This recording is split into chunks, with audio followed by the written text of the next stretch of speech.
Hey, what's up everyone? Back for this main slate that we have for Saturday. It is starting at 8:15 Eastern Time, a very late start. Let's get right into it. I already posted the video for the early slate, so you can check that out if you want. And drop a like and subscribe down below before we get started. It's only a 6-game main slate. It's looking pretty good. Starting off at pitcher, we had Justin Verlander is by far the best pitching option on the slate, facing Seattle and that strikeout-heavy team. I like him quite a bit. If you want to save some dough, you can go down to a guy like Zach Greinke facing the Giants. He hasn't been great as of late, giving up 18 hits his last 2 starts. But I think he can still have a good game here against the Giants. So if you want to have a $2,000 savings, I don't mind him. Those are the top 2 pitchers I would consider if I'm paying up. And then for value, we have a couple guys I like Woodruff at 8,100 is some nice value. Hudson I like at 6,900. And I don't mind Pomerantz at 6,400. Either against the Diamondbacks, so kind of honing in on 4 pitchers on this slate. I'm going to start it off with Verlander, though, at 11.5. He's just been one of the best pitchers in baseball and one of the most consistent, even though he gives up a lot of home runs. He's given up 21 home runs on the season. He's still racking up an insane amount of strikeouts, 142 Ks. This Seattle team strikes out quite a bit. He only had 19 against them just a couple starts ago, but I think you can have a bigger game here at home. He's also a heavily favored here against Kikuchi, and I love the Astros stack on the other side, so might as well get exposure to Verlander here at 11.5. With the lack of top pitching on the slate, he offers you a nice floor and incredible upside. And my second pitcher, I'm going to go with the Woodruff here at 8,100. Just going to pay up for both pitchers, leaves you with a little under 4,000 left for the bats, which we can manage with on the slate.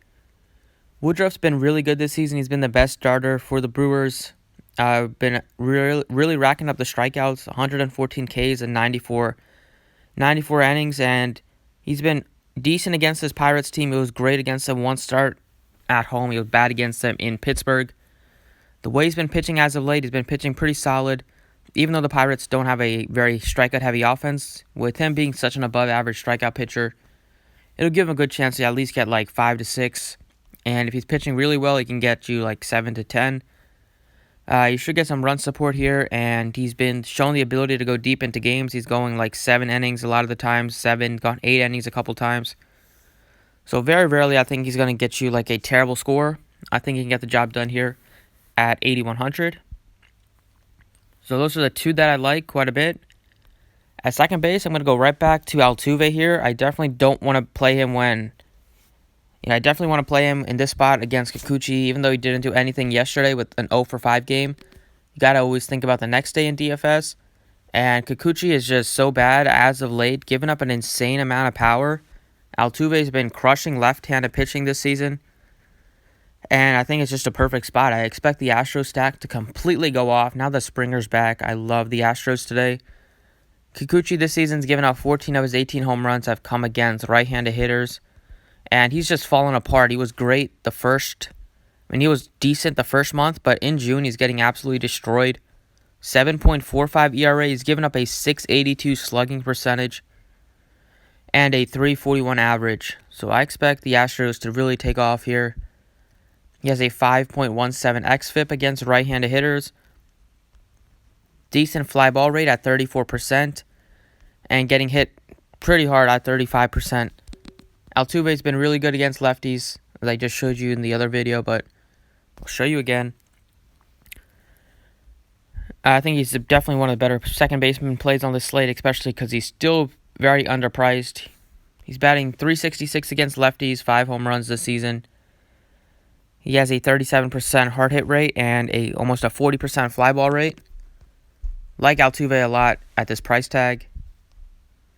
Third base, I like Yuli Gurriel. $4,000, another guy that's pretty underpriced for the Astros. The way Kikuchi's been pitching, I expect them to hit multiple home runs off of him. Gurriel is a nice, he's been playing pretty well this month.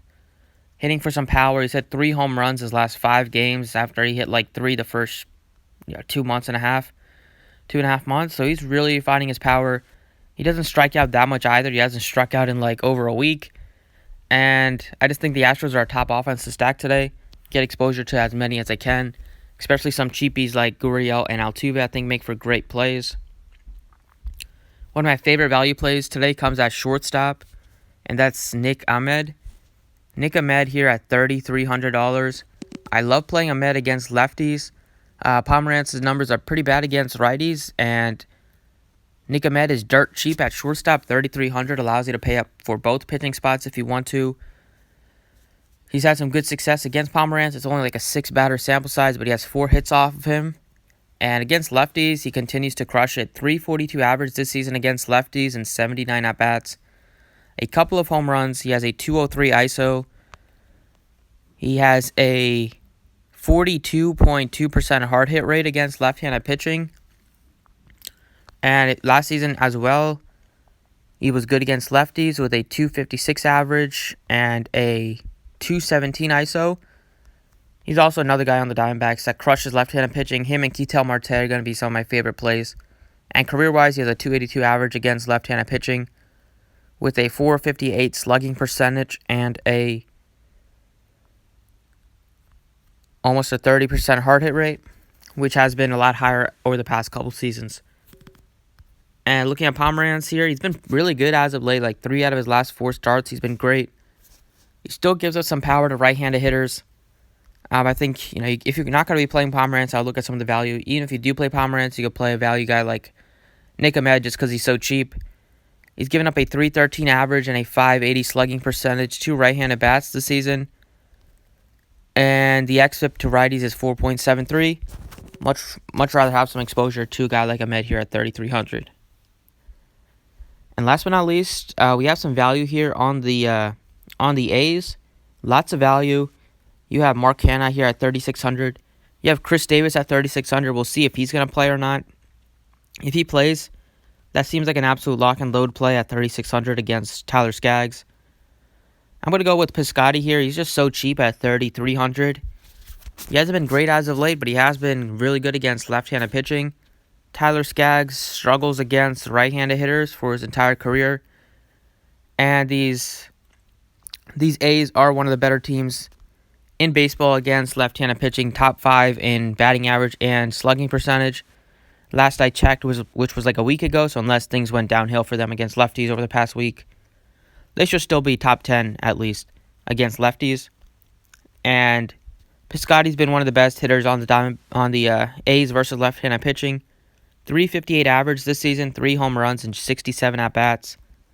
Gives him a nice .209 ISO. He has a 37% hard hit rate and a 38% fly ball rate. And for his career, he's just been much better against lefties. Like a lot of these A's, .281 career average against left-handed pitching with a career .206 ISO and a 19% K rate. Like Piscotty a lot. I like Pinder a lot. I like Davis a lot. I like Mark Hanna a lot. I think the A's make for a nice value stack. And they might go under-owned because you don't have the high implied total like some of the other teams on the slate. So these are 6 players I like for the main slate. Pretty solid at the pitching spots. I think both pitchers can have great games. The bats have some nice value plays that I like. And looking at some other teams here, not going to have that many interest in the Pirates bats against Woodruff. On the Brewers, they're facing Lyles is making his return. I would look at some lefties to target, like Yelich. I'm not getting a ton of value on anybody. But I don't mind Thames, Moustakas, Yelich stack. And Arcia makes for another cheap shortstop play if you don't want to play Nick Ahmed. Here on the Astros, I like all of them a lot. I like Altuve. I like Gurriel. I like Tyler White, Bregman, and Springer. Even though he's expensive, $5,400. Springer mashes lefties. Here, obviously, it's cores. You can stack up both sides. Not going to have that much interest in the Rockies against Kershaw. Look at like Desmond and Arenado, the 2 I would consider. On the Dodgers, you can look at anybody you want. Verdugo is nicely priced. Bellinger continues to crush the ball. And a guy like Muncy as well at first base. And even Peterson now that he's first base eligible on DraftKings. Here I like a couple pieces on the Diamondbacks. I like Ketel Marte. I like Escobar. I like Nick Ahmed. And I like Adam Jones at $3,700. So I think Going with a few Diamondbacks makes some sense here. There are a great value just because they're playing in San Fran. But look, attacking some of the righties against Pomeranz does make sense given his numbers against righties this season. On the A's, I already talked about them. I like quite a bit. On the Angels, just look at some righties, I guess. Like Justin Upton at 4,100. Trout for his career's crushed lefties. Simmons. Fletcher if he bats leadoff. And Pujols, I don't mind a stack like that. I don't really love stacking against Anderson just because he gives up a ton of ground balls. And if his ground ball stuff is on, then it's going to be a long night for your stacks. But I think looking at a couple like one-offs or a two-man stack for the Angels makes a ton of sense on a slate like this. Here on the Padres, like I said, I wouldn't mind playing Dakota Hudson just because the Padres are extremely righty-heavy and they have a ton of right-handed hitters in the lineup to the Padres. But if you're looking at some power guys like Reyes makes sense. Still continues to be cheap at 4,100. Reyes and Hosmer are my favorite plays just because they're both cheap and Hosmer gets to face a lefty against Hudson and Hudson's been destroyed against lefties. And here on the Cardinals get to face Paddock. Not going to have a ton of interest in anyone at all against Paddock. See, Goldschmidt's at 3,700. If you want some cheap plays, Goldschmidt makes sense. Bader's at 2,700. If it really started for value, I would look at him. Bader, and maybe Matt Carpenter, and maybe Colton Wong. But definitely not going to be core plays. Those are guys, like if you play GPPs, if you play 150 max, I would sprinkle in those plays. But for cash, it's kind of simple. You want to get your Astros stacks in there. You want to get some value from the A's. You want to get some value from the Angels as well. And that should be it for the day. And cores, obviously. But that's it for today. Thanks for watching. I appreciate it. Drop a like if you enjoyed, and good luck today.